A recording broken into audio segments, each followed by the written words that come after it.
programa de trasplante, como es Sincelejo y La Guajira. Entonces, a nosotros en la regional número 5 con sede en el Atlántico, nos corresponde todos los procesos que se generen en el departamento de Bolívar, Magdalena, Sucre, La Guajira y el Atlántico. En cada una de estas IPS contamos con perdón, en cada una de estas regionales con cada IPS trasplantadoras. Actualmente en Barranquilla tenemos varias, hay IPS generadoras que son todas, donde ustedes se forman, donde ustedes hacen rotaciones. Cada una de esas clínicas que tenga unidad de cuidados intensivos y que tenga el servicio de neurología o de neurocirugía, se cuenta como una IPS generadora. ¿Generadora por qué? Porque genera vida al tener donantes. Los bancos de tejidos, las acciones de la Asociación de Trasplantados, y en la mitad estamos nosotros, los coordinadores operativos de trasplante, que siempre estamos dispuestos a responder toda la cantidad de pacientes que ustedes saben que nos deben reportar. Siguiente, por favor.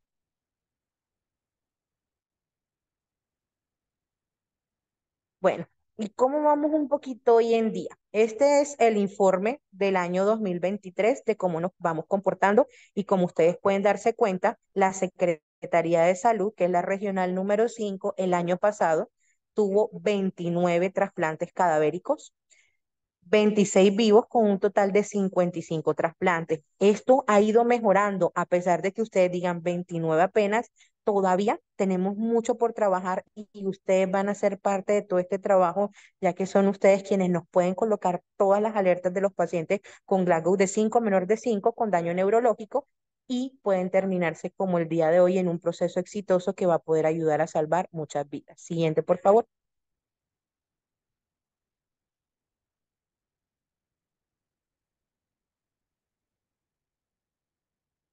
Bueno.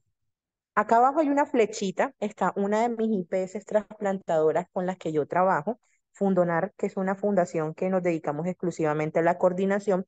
Trabajamos para varias clínicas. Acá en Barranquilla trasplantan riñón la Clínica de la Costa, la Clínica Puerto Azul y la Clínica General del Norte. Las que tienen la flecha morada, Clínica Puerto Azul, así como la Clínica de la Costa, es para las que nosotros trabajamos, y el año pasado tuvimos 16 donantes, 16 trasplantes cadavéricos. Recuerden que una persona cadavérica tiene dos riñones, eso quiere decir que apenas tuvimos 8 donantes, para un total de 32, ya que fueron 16 donantes vivos y 16 cadavéricos. Siguiente, por favor.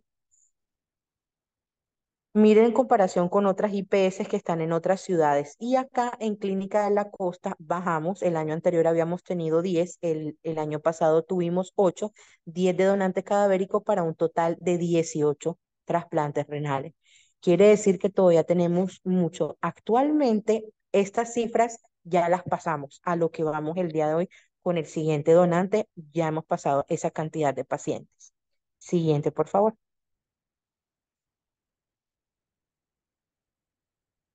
Bueno, y entonces, mire, el 30 de mayo fue la última vez que pude actualizar la diapositiva. Siempre me gusta tener una diapositiva muy actualizada. Y a las 9:50 nos teníamos 410 pacientes en lista de espera para riñón, 24 pacientes en lista de espera para tejidos oculares y un paciente para pulmón. Este año, con toda la cantidad de donantes que hemos tenido, pudimos trasplantar 2 pacientes de pulmón porque nuestra lista es pequeña y solamente teníamos 3 pacientes en lista de espera. Esto ha ido pues mejorando, y la idea es que cada día podamos seguir y sembrando más aceptación a todo el proceso de donación. Y entonces, ¿por qué hay que donar? Precisamente por esos 410 pacientes que hay en lista de espera, y que solamente a través del trasplante renal pueden volver a tener un cambio de vida. Siguiente, por favor.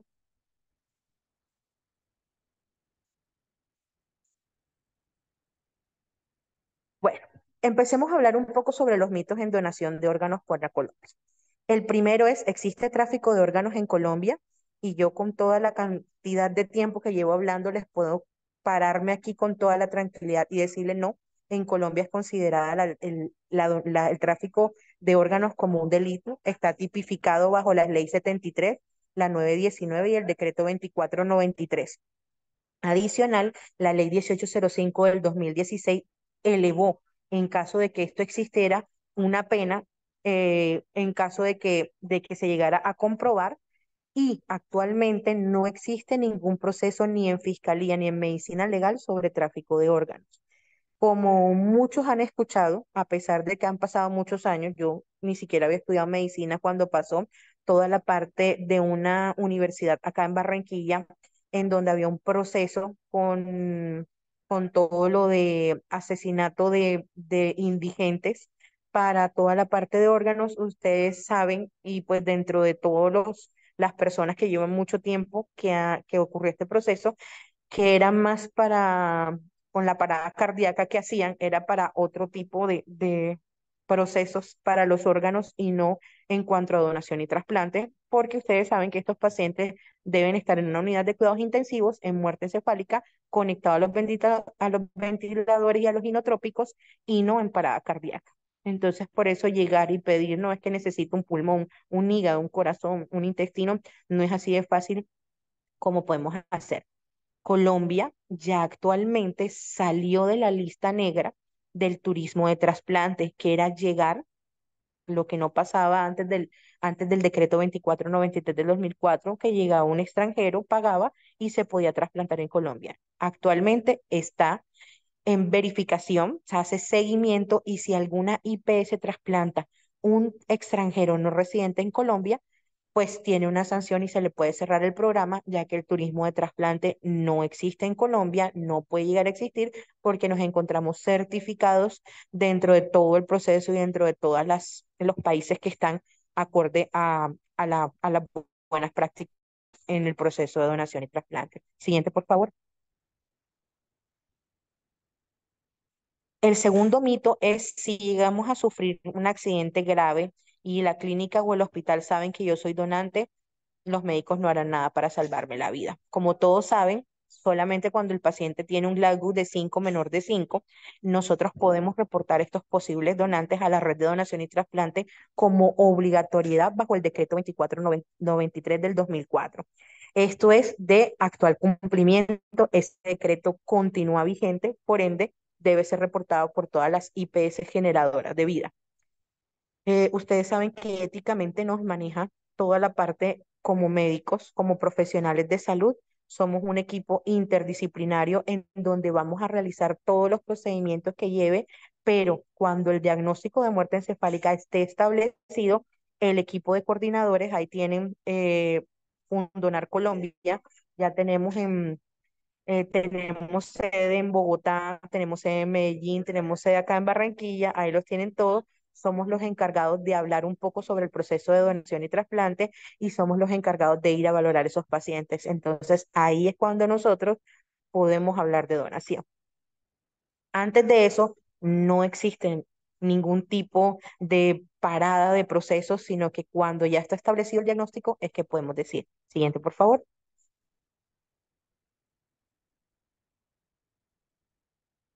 El tercer mito. Yo tuve un familiar en muerte cerebral y después de unos días se levantó de la cama, sigue la esperanza de que salga de ese estado. Ustedes, mejor que nadie, saben que el diagnóstico de muerte encefálica es un diagnóstico médico, ético y legal, que el no tener flujo sanguíneo cerebral, el no tener ninguno de los signos a nivel del tronco encefálico y a nivel de los hemisferios nos hace decir que una persona se encuentra legalmente fallecida. Al momento en el que ustedes valoran y escriben dentro de una historia clínica el diagnóstico de muerte encefálica, nosotros como red de donación y trasplante podemos entrar a hablar sobre el proceso de donación. Antes de esto, no. ¿Qué quiere decir? Que si el paciente todavía respira, así sea una respiración al ventilador y el resto de sus reflejos de tallo están abolidos, ese paciente no está en muerte encefálica y no procedemos a hablar. Por eso ustedes como parte del grupo interdisciplinario que maneja este tipo de pacientes van a tratar de realizar todo lo posible por salvarle la vida a ellos. Pero cuando el diagnóstico ya está establecido, sea por la parte clínica o porque alguno de los reflejos no se puede evaluar la parte instrumental, si el diagnóstico establecido, el grupo de red de donación y trasplante debe hacer un acercamiento familiar, explicar la ley de presunción legal y tratar de continuar el proceso, porque de eso dependen 410 personas que tengo en lista de espera para trasplante renal. Siguiente, por favor. Aquí pues los diferentes están en el AngioTag, hay varias imágenes, habían varias imágenes de las diferentes ayudas diagnósticas que podemos llegar a tener, pero es importante recalcarles que el diagnóstico es netamente clínico. Ustedes no necesitan de todas estas grandes ayudas diagnósticas, pero si llegan a tener uno de los reflejos que no pueda ser valorado, una herida por arma de fuego que hizo una enucleación y no tenemos cómo valorar los ojitos, pues podemos hacer una ayuda diagnóstica, sea una gamografía, una panangiografía, un angiotac, una angioresonancia, Doppler transcranial, electroencefalograma o potenciales evocados. Ahí faltó uno que todavía no tengo como muchas imágenes sobre eso, pero pues también tiene que ver mucho con el electroencefalograma y es la videotelemetría que ustedes pues ya saben cómo se realiza. Recordándoles pues, estos son ustedes muchísimo más expertos que yo en que el electroencefalograma y los potenciales evocados deben hacerse pues con una neurona funcionando bien, ya que ellos lo que nos van a evaluar es esa precisamente la función neuronal. Por eso el gol estándar va a ser una panangiografía, pero ningún estudio ni ninguna guía a nivel ni de neurociencias, ni de cuidado intensivo, ni de cuidado, ni de medicina interna nos dice que la clínica no prime sobre alguna prueba instrumental. Siempre va a primar la parte clínica. Siguiente, por favor. El cuarto mito del cual vamos a hablar es si hay irreversibilidad en las funciones de todas, perdón, hay irreversibilidad en todas las funciones de las estructuras neurológicas. Ahí la diapositiva se las coloqué, es porque esta charla la di la semana pasada en un congreso de estudiantes de medicina, entonces como recordarles un poquito cómo es el diagnóstico de muerte encefálica, que hay la ausencia de los reflejos de tallo. Estos son los que la ley nos indica, el decreto 2493, que deben aparecer dentro de la historia clínica. Ahorita las auditorías están a la orden del día y lo que están evaluando los auditores de las diferentes regionales y de la Secretaría de Salud, guiados a través del Instituto Nacional, es que ustedes como especialistas coloquen cada uno de estos reflejos y coloquen que se encuentra negado. Por ejemplo, hay ausencia de reflejo motomotor o reflejo fotomotor negativo. Entonces, es la idea que siempre se debe evaluar dentro del diagnóstico que ustedes escriben, porque ellos ya están empezando a auditar todas las historias clínicas y están revisando que esté así como el Instituto Nacional está solicitando. Siguiente, por favor. Ahora sí vamos con el cuarto mito, que es los ricos y famosos por una posición económica tienen privilegios y avanzan más rápido en las listas de espera, mientras que los pacientes pobres tienen que esperar más tiempo. Por la ley colombiana nadie tiene una consideración especial, ya que ustedes saben que la parte económica, la parte social, étnica, no tiene que ver para el trasplante, pero sí hay unos criterios de asignación de componentes anatómicos que cumplen unos requisitos médicos científicos.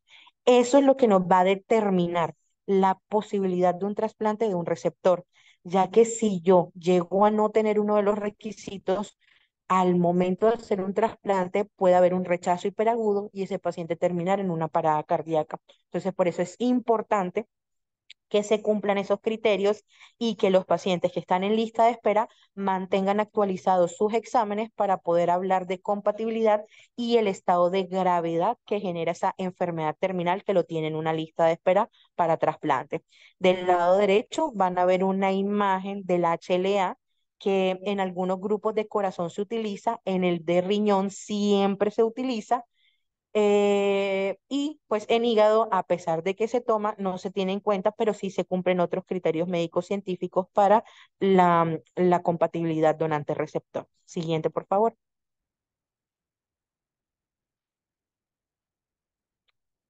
Las religiones se oponen a la donación de órganos y tejidos. Actualmente ninguna religión se opone. Realmente todas las religiones hablan de la donación como un proceso de amor, como un acto de bondad, y así a su vez la persona que está en lista de espera debe recibir como un regalo de misericordia, como una parte caritativa que hace uno al tener esa solidaridad hacia otro ser humano. Entonces es importante conocer. Cada uno si tiene unas características en donde por lo menos Me pueden decir, ay, pero es que los testigos de Jehová no permiten lo de la sangre. Efectivamente, no la transfusión de sangre, que es como un trasplante, pero sí la donación y el trasplante, debido a que cuando nosotros vamos a hacer el proceso de extracción de los componentes con fines de trasplante, se hace un exsanguino y a través de la aorta se pasa una solución de preservación que va a limpiar toda la sangre, ya que no pueden quedar sangre en ninguno de las arterias ni en ninguno de los órganos,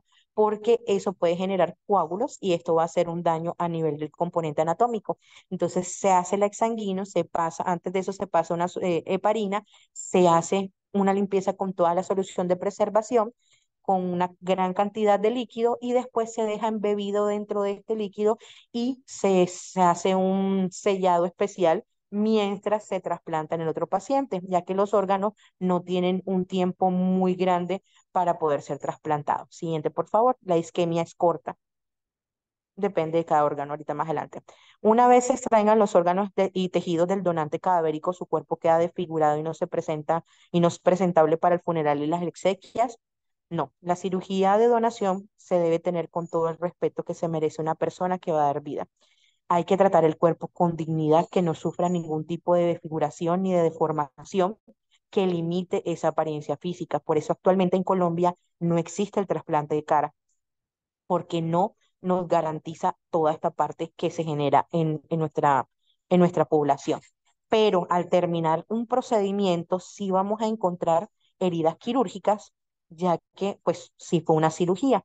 La idea es que por lo menos a nivel de tejidos, como es el tejido óseo, se reemplaza, como ven en la foto, se reemplaza, se extrae el tejido óseo y se debe colocar una prótesis. La prótesis sí es de madera, ya que con los diferentes estudios que se han hecho en años anteriores, se degrada igual que el hueso y no como pasaba cuando hacían las prótesis de titanio, que en algunos cuerpos la familia los desenterraba para pasarlos a un osario y todavía se veían las prótesis de otro tipo de material diferente a la madera.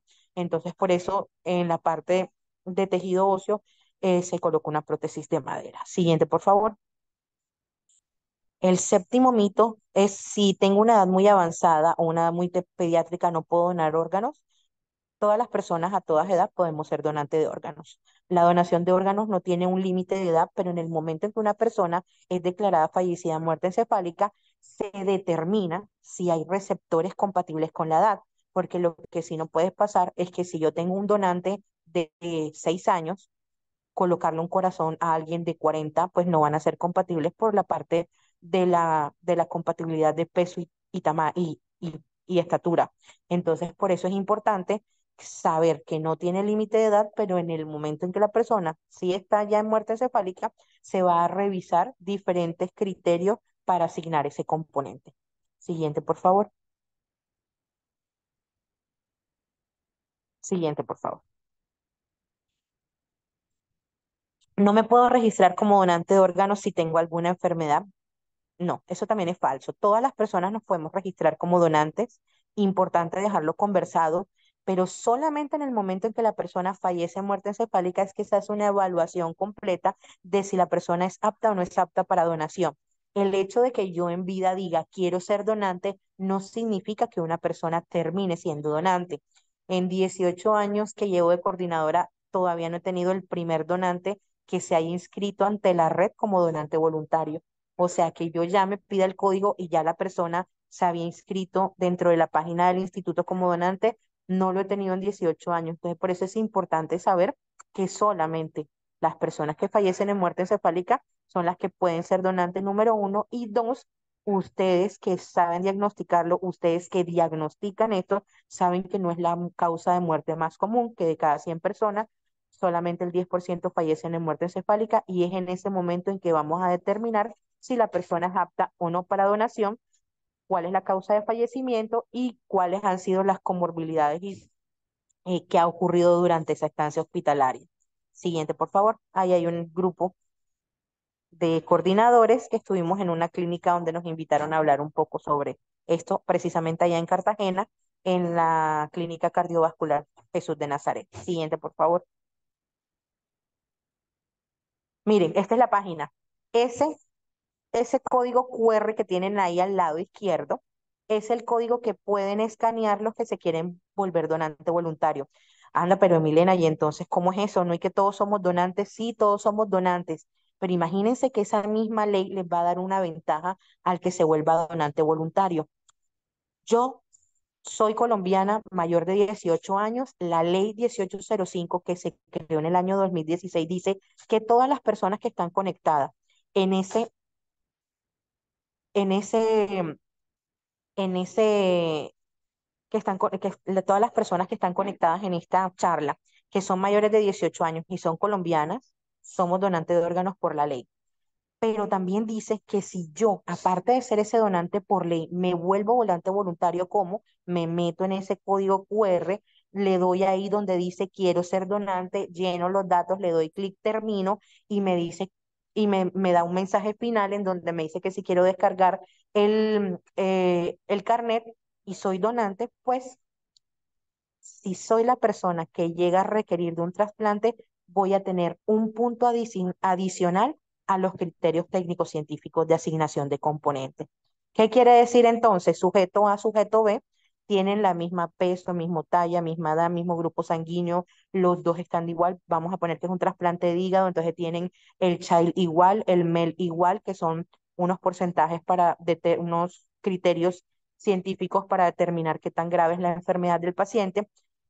Y entonces, ¿cómo vamos a definir? Tienen el mismo peso, la misma talla, ingresan a la página del Instituto Nacional de Salud y si alguno de los dos es donante voluntario, pues le colocan. Ah, y si ninguno de los dos es, ahí le toca a los grupos quirúrgicos determinar cuál es la gravedad del paciente, cuál está más grave o cuánto tiempo lleva más en lista de espera para poder desempatar.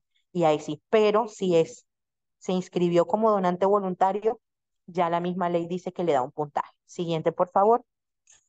Importante, si voy a llenar ese código QR, que yo me imagino que todos los 24 participantes, perdón, 23, porque pues yo no cuento ahí, que ya están ahí, me imagino que deben estar tomando ese código QR y se deben estar inscribiendo como donante voluntario.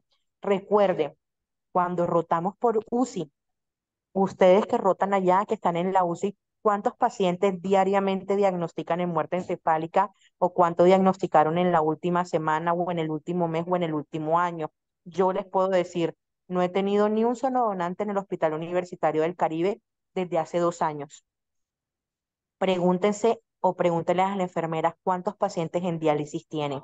Entonces, la posibilidad de que alguno de los 23 que están conectados llega a requerir de un trasplante es muchísimo más alta a llegar a ser muerte encefálica. O sea que es más posible llegar a requerir el trasplante que a llegar a ser donante. Siguiente, por favor. Existe una historia en la que un joven se encontró dentro de la bañera de un motel, un cuerpo con sus órganos extraídos, pues se los habían robado. A la fecha no existe registro a nivel de fiscalía. Doc, si me ayudas dando clic que deben salir unas imágenes, o no sé si te sale un video, no sé si te salió el video.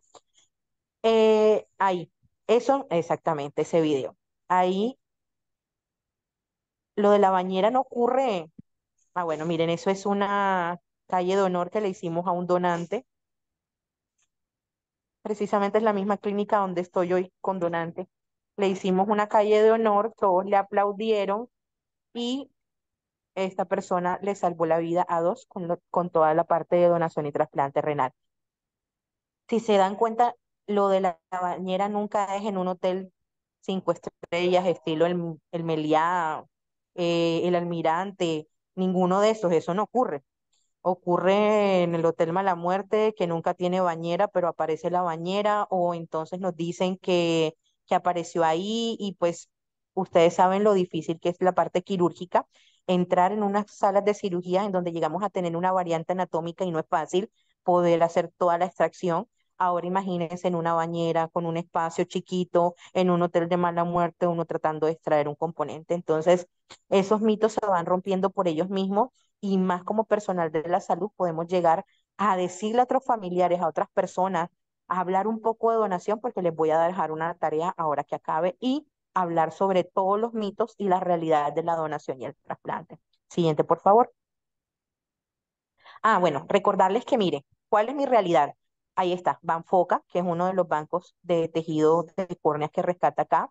Bancosta, que es otro de los bancos de tejidos, allá en Cartagena es Bansinú, Clínica Centro, Clínica Puerto Azul, Clínica General del Norte y Clínica de la Costa. Estas son las IPS que trasplantan, que tienen el personal calificado, entrenado, que han llevado mucho tiempo para poder realizar todo el proceso. Miren que por lo menos en trasplante pulmonar la lista de espera es muy pequeña. Entonces todos nos arriesgamos y todo hacemos sobre este proceso como para hacer algo en una bañera. Entonces nuestra realidad es que esto se realiza en unas instituciones que tienen y cuentan con la parte de habilitación para poder realizar este procedimiento y no en cualquier lugar que ustedes saben que puede tener consecuencias clínicas graves. Siguiente, por favor.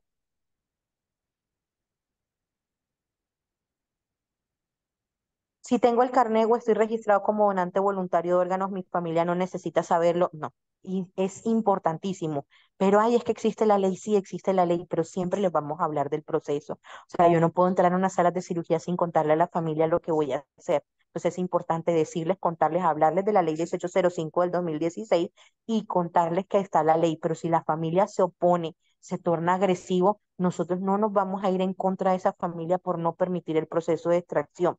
Entonces, ¿qué es lo mejor? Dejarlo conversado. Entonces, esa va a ser su tarea.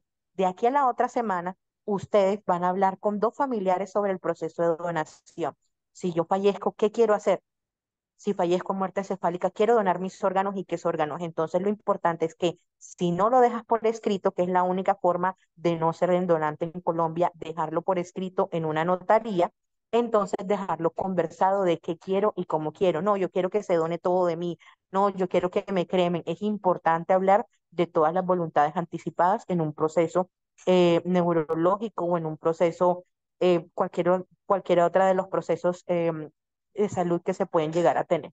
Entonces es importante recordarles que solamente con la muerte encefálica los coordinadores de donación y trasplante se reunirán con la familia y hablaremos sobre todo la posibilidad de ser donante.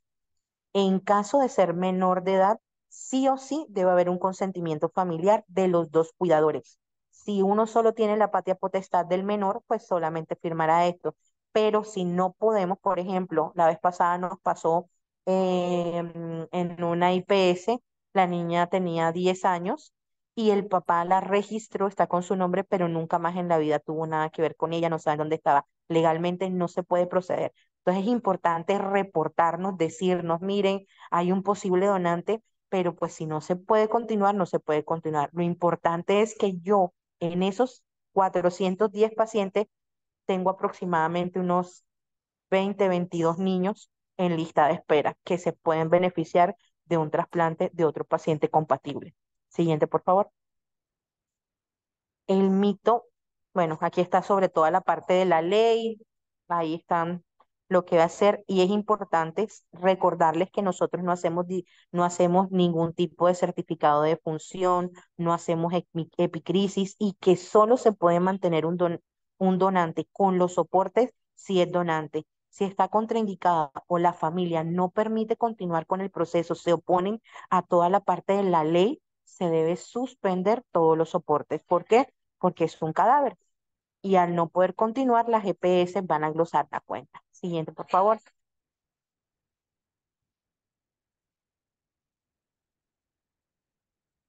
Mito 11, ¿me extraerán órganos o tejidos que no fueron donados? No.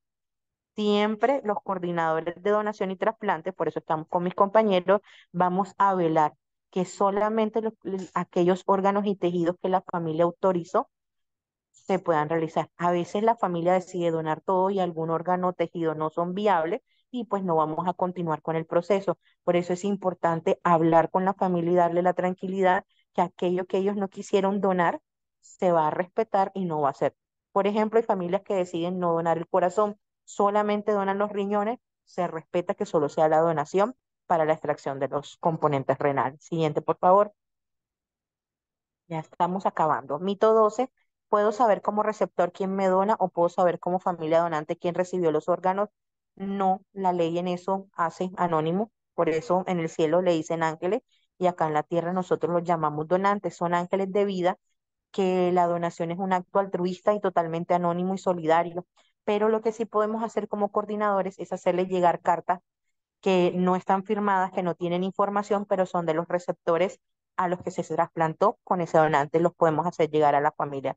Siguiente. Entonces, ¿cuál es la realidad? 3.000 a 6.000 personas en lista de espera en toda Colombia. El 30% son niños, del 10 al 15% fallecen cada año en la lista de espera. Cada 12 minutos ingresa una persona a la lista de espera y donar es el mayor acto de misericordia. Siguiente, por favor.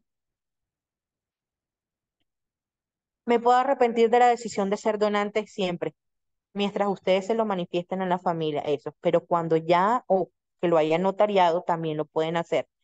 Este es el certificado que llega cuando nosotros pedimos un registro de código de voluntad de donación. Nos llega esto y a través de ese código nosotros vamos a seguir manejando el donante. Ya pierde su nombre y queda como donante con tal código. Ahí donde está tachado es el número, el documento que tiene ese posible donante. El que está ahí no es uno original, pero pues de todas formas para que ustedes sepan que va a estar ahí. Siguiente, por favor.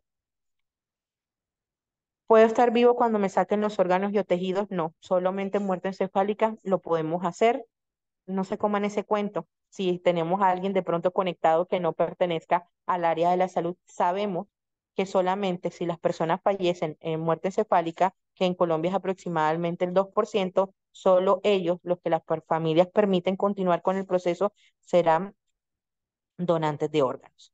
Recordarles que el diagnóstico siempre es clínico, entonces van a hacer toda la parte procedente para poder definir ese diagnóstico y que nunca es alguien de la red de donación y trasplante quien pueda hacer el diagnóstico. Entonces es importante que ustedes sepan que se hace la corroboración y que ustedes escriben uno del área de neurociencias y otro, uno de los médicos tratantes. Ahí está, debe hacerse por dos o más médicos que no formen parte del programa de trasplante y uno debe dar la condición de especialista en ciencias neurológicas.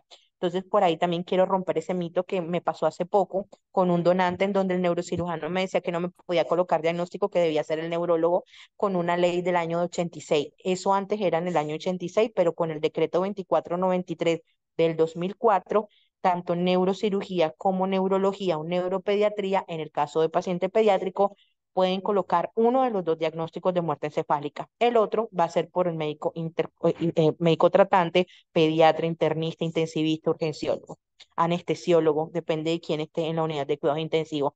Por eso hoy en día hay un curso del cuidado del donante que todos deben realizar para poder ejercer y se lo van a pedir por habilitación porque todos estamos en la posibilidad de realizar el diagnóstico de muerte encefálica. Siguiente, por favor. ¿Existen los bancos de órganos donde puedo buscar el que se necesite? No. Como ven en la diapositiva, no existen bancos de órganos ya que ellos tienen un tiempo de vida media útil. La isquemia, después de que nosotros retiramos un corazón, hacemos la cirugía, es aproximadamente 4 a 5 horas, los pulmones 4 horas, el páncreas menos de 12 horas, el hígado de 12 a 16 horas, el intestino 6 horas y los riñones son los que más aguantan y aproximadamente entre 24 a 26 horas. Pero entre menos sea de ese mínimo de horas, va a haber mejor resultado en la recuperación del receptor. Siguiente, por favor.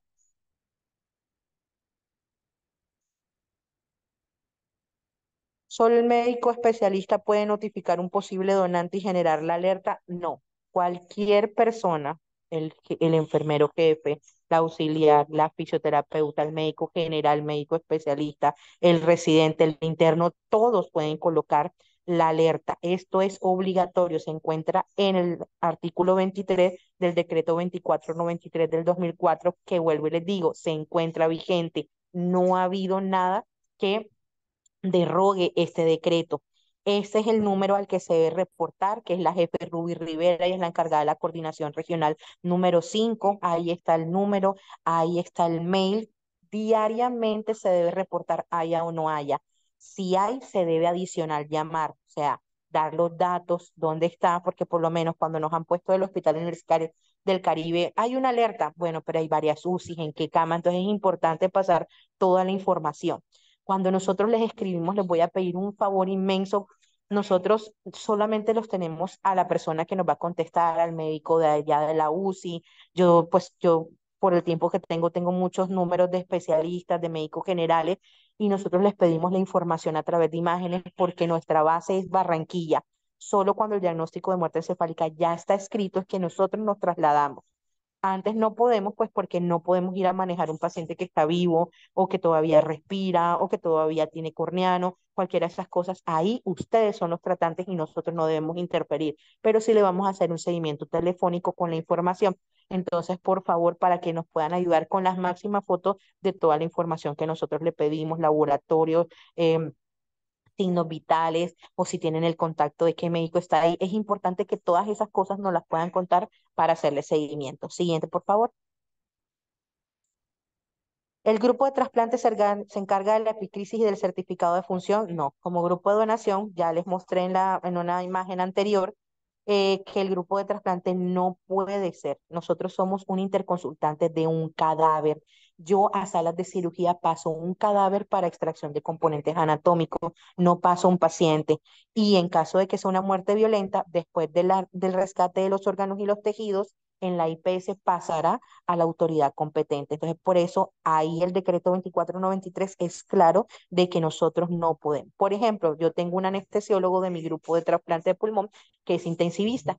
Él no me puede colocar ningún diagnóstico cuando él está en la UCI porque después puede ir a darle anestesia al receptor y al donante para después hacer el trasplante pulmonar. Entonces, él no puede colocar nunca el diagnóstico de muerte encefálica ni hacer el certificado de función. Debe hacerlo otro de los intensivistas de la unidad de cuidados intensivos. Siguiente, por favor. ¿El trasplante renal se realiza en reemplazo del riñón nativo? No. Ese trasplante quedan los riñones ahí, se hace a través de la pelvis y el riñón queda colocado, como pueden ver en la imagen, en ese lugar.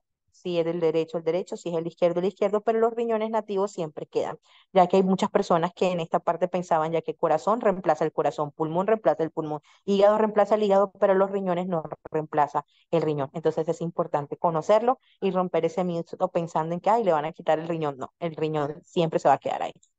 Siguiente, por favor.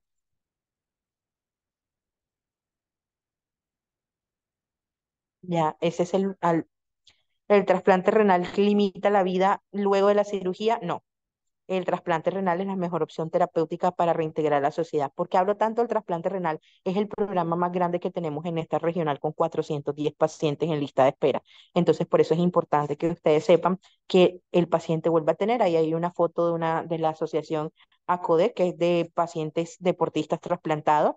Y acá una parte de cómo hacen toda la parte de Mueve tu trasplante, es un programa que ellos tienen en donde realizan, ellos son los deportistas, de Cartagena hay uno que se llama Tatiana Narváez. Ella participa en triatlón, participa en varias cosas. Y acá sí, pacientes que no son deportistas, pero que sí tienen que estar haciendo ejercicio según cómo vayan los días de trasplante. Siguiente, por favor. Y entonces, ¿por qué? Porque es importante hablar de los mitos, porque ustedes me van a ayudar a romperlos, porque ellos nos afectan. Mire la cantidad, cada año más pacientes en lista de espera, se aumentan las listas de espera, la eterna espera, espero un riñón que, no, que me salve la vida. Siempre hay procesos. Siguiente, por favor.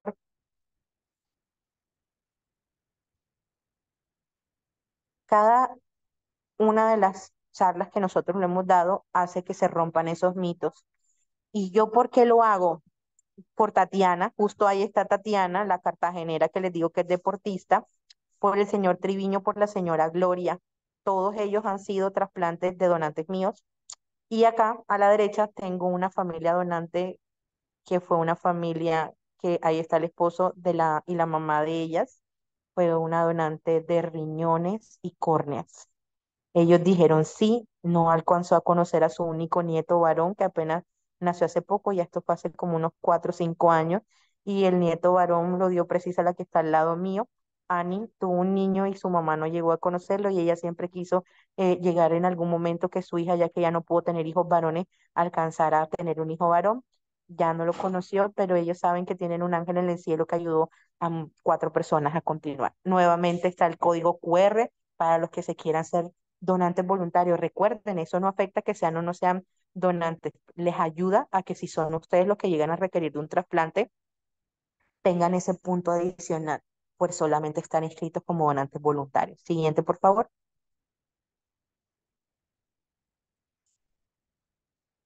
Muchísimas gracias, ya saben, por todos los pacientes en la lista de espera. Ustedes son una parte primordial para hacerlo. Esta es parte de mi equipo. Ahí estoy yo, mi compañera Erika Martínez, el doctor Julián Quintero, y falta una nueva que justo entró hoy, la doctora Isabela Salazar, que es de allá de Cartagena. De pronto la conocen porque es de la Universidad de Cartagena y rotó en su hospital base, que es en el Hospital Universitario del Caribe, y es nuestra nueva integrante del grupo de donación y trasplante, y justo le ha tocado un año de procesos de grandes cambios de grandes donantes. Muchas gracias por escucharme, muchas gracias por el espacio. No sé si tienen alguna duda, alguna pregunta. Importante, ahí en el chat el doctor Santiago les dejó un link para que por favor lo llenen. Es un Google Form para la asistencia. Doctora Milena, muchísimas gracias. Yo he visto esta charla un montón de veces y aún así sigo aprendiendo. No sabía lo de los riñones, por ejemplo. Cada vez aprendo más. Eh, Muchas gracias por esa actitud de aprender. Realmente son varios años que vamos apoyando más que trabajar juntos porque esto es un apoyo porque no debemos hacer parte nosotros de ese proceso como tal, pero sí estamos obligados por la ley a reportar. Entonces, empezando por ahí, pues nosotros como instituciones prestadoras de salud estamos en la obligación de reportar siempre y cuando tengamos un paciente con Glasgow de 5 o menos para que la red de trasplantes haga seguimiento, ¿sí? De pronto era un borracho y despertó. Bueno, listo, no hay problema. Ustedes lo sacan del seguimiento. Pero si no, ustedes nos van a apoyar en ese proceso. Créanme que ellos no importa el día, no importa la hora, siempre nos están prestos a asesorarnos. Es increíble, pero es cierto. Es increíble las horas que yo escribo y siempre a los minutos recibo respuesta. Entonces, son un apoyo muy grande. Eso es con respecto a las alertas.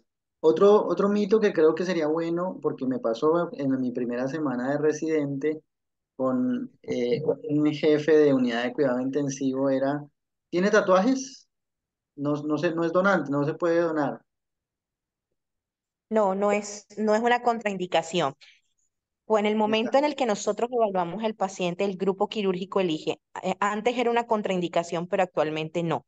¿Por qué? Porque depende de las condiciones donde se lo haya hecho. No es lo mismo el que se hace en una cárcel hace una semana al que se hace en un lugar que tiene toda la normatividad, que tiene todas las cosas, la limpieza, que ya es un lugar conocido de tatuaje. Entonces, por eso es importante eh, alertar que nosotros decidimos, o los grupos quirúrgicos, porque realmente no soy yo al final, es el grupo quirúrgico, si se arriesga o no. Además, existen urgencias cero de corazón y de hígado que no les importa el tiempo del tatuaje y pueden tomar, ya que el riesgo no supera el beneficio. Es más el beneficio, ya que pueden ayudar a una persona que esté muy, muy grave y necesite un trasplante urgente.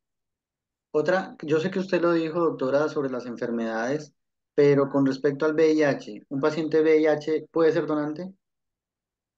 Actualmente en Colombia no se toman los pacientes con VIH, en Estados Unidos sí se toman para receptores VIH porque acá los pacientes no tienen como la misma parte de seguimientos que allá. Entonces en este momento no, pero se debe reportar. Se debe reportar, se debe tomar. Todos los pacientes se deben reportar. Perfecto. Eh, Con respecto, y esto es una duda muy frecuente en unidades de cuidado intensivo, me ha pasado en diferentes ciudades de Colombia. Yo estaba en Bogotá, yo estaba en Barranquilla, obviamente aquí en Cartagena, en el Universitario, en Casa del Niño, y es el susto por poner el diagnóstico confirmatorio de muerte encefálica. Incluso hay especialistas que le dicen a uno, en la nota no ponga nada de eso, no lo nombre, ponga sospecha, altamente probable, muy sugestivo de, pero si ya tenemos el diagnóstico confirmado, incluso con Doppler transcraniano, con angiotomografía, con videotelemetría, y aún así nos da susto poner el diagnóstico, pues porque estamos declarando fallecida a esa persona. Entonces, la doctora fue muy clara que el diagnóstico es clínico, que existen pruebas confirmatorias, y tengo entendido que son 24 horas desde que nosotros ponemos el diagnóstico en que ustedes como red de trasplantes tienen que actuar corriendo. Por eso usted está en estos momentos en la clínica y no se ha ido, porque tiene que resolver esto en menos de 24 horas. Después de ahí Bueno, es que comienza la glosa, tengo ahí entendido, les ¿verdad? tengo, ahí les tengo una buena, y es que las 24 horas ya no las da la EPS. Después de que pasan las 24 horas, como me va a pasar aquí, la familia fue muy clara que quieren entrar mañana en la tarde, que llegue un tío de la persona que viene de fuera y llega sobre el mediodía. Entonces nos pidieron eso, con la salvedad que si el paciente está estable, pues obviamente, si el donante está estable, yo no entro a salas de cirugía, pero si está inestable, me toca pasarle. En eso, ahí uno siempre les explica, pero es importante saber que ese paciente lo va a pagar la EPS y después de las 24 horas lo va a pagar la red de trasplante. Entonces, por ejemplo, allá en el hospital tuvimos un donante que fue de Medellín y de Barranquilla. Ellos terminan de pasar, de pagar el tiempo de unidad de cuidados intensivos, de medicamentos, o sea, no van a perder por ningún lado. Precisamente a veces el miedo de los especialistas era eso, porque les iban a glosar la cuenta. Ya les dieron 24 horas después del diagnóstico y después de esas 24 horas lo vamos a pagar nosotros. Entonces, si la familia no ha llegado, nos da ese tiempo de espera o, por ejemplo, en Cartagena, que el proceso se va mucho más largo, les van a pagar la EPS del donante y adicional les va a pagar los grupos quirúrgicos que vayan a rescatar a precio de SOAT vigente, a precio particular, la tarifa que ustedes lo coloquen, porque eso también está dentro de la parte. Entonces, la idea es que no pierdan y no lo vean como algo como un negocio, no, porque es que ustedes igual tienen un tiempo que deben cobrar como unidad de cuidados intensivos, unos medicamentos que hay que hacer, porque eso no puede ser ay, bueno, yo le pedí 5 sodios porque el hígado, pues lo van a venir a ver y tenía hipernatremia y cada 2 horas le estuve pidiendo y en total se fueron 10 horas y yo le pedí 5 sodios cada 2 horas. Venga, se lo van a glosar. No, lo que no termine de pagar la EPS lo va a pagar la red de donación y trasplante precisamente por el beneficio que vamos a hacer. Al saber que ese hígado está bien porque la hipernatremia se corrigió, el paciente no va a sufrir de la isquemia reperfusión y ese hígado va a poder tener. Ahí yo conozco una monja en Santa Fe que ayuda a los pacientes que requieren ir allá y lleva los 18 años que yo llego en la red de trasplantes y como 2 años más porque ella se trasplantó antes de que yo entrara a trabajar en la red. Entonces lleva muchísimos años y su sobrevida del injerto se ha ido más allá de lo que normalmente está en los libros. Entonces una persona que cuida su componente anatómico, que lleva una vida. Entonces, eso es lo que están haciendo ustedes, que estas personas se puedan hacer y precisamente por eso está que esas 24 horas las va a cubrir el AEPS, porque el beneficio supera todos los riesgos. Yo a que los invito, no les dé miedo, el hecho de que coloquen el diagnóstico de muerte encefálica no significa que el paciente termine siendo un donante, porque hasta yo les acabo de decir, no voy a obligar a una familia, si la familia no quiere el proceso, es importante, pero soy una convencida de que si ustedes le hablan a la familia con claridad, desde el ingreso, sin miedo, más va a ser la posibilidad de que la familia diga que sí. Para mí, el 50% de una aceptación de donación va en ustedes, el grupo tratante. Si ustedes han sido claros, si ustedes le han dicho las cosas como son, esa familia, cuando yo llegue, va a tener tan claro que van a estar agradecidos de que ustedes hayan sido sinceros. Entonces es importante no tenerle miedo a la familia, hablarle claramente porque esa familia va a estar aún más agradecida. Una vez me pasó 3 días el paciente, a nosotros nos lo reportaron, 3 días de sospecha y a la familia todos los días le decían que están bien. Claro, el cuarto día la familia cuando les dijeron si está en muerte cerebral, ven, pero si es que ayer nos dijeron que estaba bien y con todo el derecho, entonces ellos alegan es el sentirse que no fueron sinceros con esto. Es importante porque ese 50 de mi aceptación de donación lo llevan ustedes. El otro 50 lo colocamos nosotros como equipo de donación con nuestro entrenamiento. Pero créanme, no le tengan miedo, entre más pongan, entre más hablemos, cada día 20 familias que yo entreviste pueden decirme que no. Pero si yo entrevisto 100 de pronto 80 me dicen que no y 20 me van a decir que sí, pero si yo solo entrevisto 20, 19 me van a decir que no y una me va a decir que sí, pues obviamente entre más gente, más aceptación y más el voz. el voz a voz. Ay, mire, a mí me donaron el- aquí, yo hice esto, me hablaron, fue así, fue esto, el proceso, todo eso nos ayuda a que nuestros pacientes en lista de espera, recuerden que ahí en esa lista no están solamente los barranquilleros, ahí hay cartageneros, ahí hay samarios, ahí hay cincelejanos, ahí hay guajiros, ahí hay cordobeses. En la lista de espera hay muchas personas de la región Caribe porque es el lugar más cercano en los que su EPS tienen convenio y los envían a nuestras IPS trasplantadoras. ahí, hablando de dinero, pues, con respecto a las IPS. Ahora, cuando Perdón, regálame ustedes, un momento. usted, Ya ahí está cerrado, hay que salir por urgencias, bajar allá. Entonces, hay que salir por eh, urgencias. Sí, bueno, que ya entonces, cerraron acá. otra Que cosa vuelvan a subir y bajar una por duda. de atrás, por el área. El paciente es contraindicado por X o Y razón y lo dijo la doctora. Estos pacientes no tienen por qué seguir soportados, ni pidiéndose de laboratorios, ni imágenes, hombre, el cerebro ya, o sea, ya falló, ya no está, es irreversible. Seguimos viendo que ponen fenitoínas, hipertónicas, manitol. Todo esto es importante decir que pues ya debería suspenderse. Empezando cuando se pone el diagnóstico de muerte encefálica, todo eso cerebral debería quitarse. Y lo otro es que si está contraindicado, pues sin miedo deberíamos pues, desconectarlo. La otra, el donante o la familia del donante recibe dinero por ser donante No, o, eso no o toca pagar, el receptor toca pagar por el... tampoco. Exacto, No, listo. tampoco. Entonces, yo creo que nosotros estamos en el compromiso, casi obligación, de no de ser donantes. Y digo yo, no, no es ser donantes ni no serlo, o sea, no es estigmatizar, no. Pero la obligación como ciudadanos y como colombianos es tomar una decisión en vida y como dice la doctora Milena, hablarlo. O sea, yo creo que esto es una conversación no tan chévere, no tan cómoda como hablar de fútbol de pronto en la mesa, pero es el momento en que se reúne la familia y son situaciones y conversaciones que no son muy chéveres, pero es mejor tenerlas, aunque sea un poquito incómodas, y dejar las cosas claras. Con respecto a lo de los 2 años sin donación, realmente nosotros, y lo digo a modo personal, hemos trabajado, o esos primeros 2 años de residencia fueron muy pesados. Aquí en Cartagena, en el universitario, no se sabía que existía una red de trasplantes nacional. Fue un trabajo muy duro para que comenzaran las alertas, ni siquiera donación, fueron dos, al menos en mi tiempo, pero las alertas se dispararon y que no vuelvan a ver alertas, pues es muy triste y es como un jalón de orejas para todos nosotros, empezando por mis compañeros, eh, por el equipo de cuidado intensivo, por el equipo de reanimación, porque esto no es un favor, esto es una obligación que tenemos como IPS.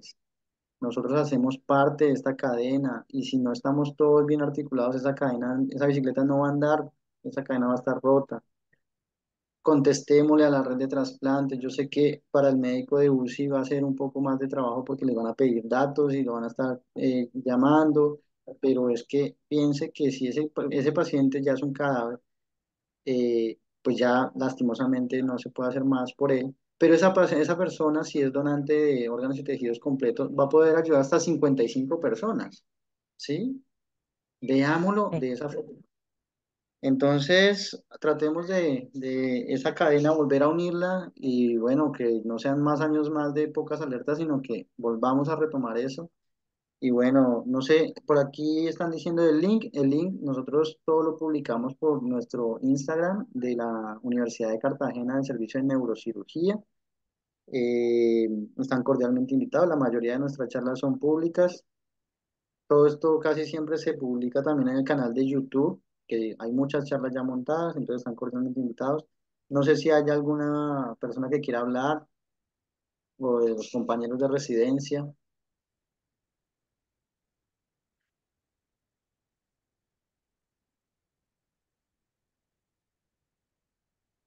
Bueno. Doctora Milena, muchísimas gracias. Sabemos que justo hoy le tocó un día titánico. Esperamos que no salga muy tarde, Sí. sea positivo. Y bueno, Hasta mañana a las 7 de la mañana salgo. Pero muchísimas gracias por el espacio, doctor Santiago. Tú sabes que en mí encuentras una aliada de todo lo que necesites. Ojalá cada día podamos sembrarles a ustedes esa semilla del amor hacia la donación, porque sin el bello trabajo que realizan ustedes, que sabemos que ustedes dan todo por sus pacientes, pero esa semillita chiquita, ese 1% que realiza muerte encefálica, que sabemos que para ustedes que la luchan hasta el final no es fácil, pero cuando ya llega, hagan ese diagnóstico. ¿Para qué? Para que esos pacientes que están en lista de espera, ustedes los puedan ayudar a salvar. Muchísimas gracias por el espacio y recuerden que yo también puedo salvar 55 vidas. Donen, transformen vidas.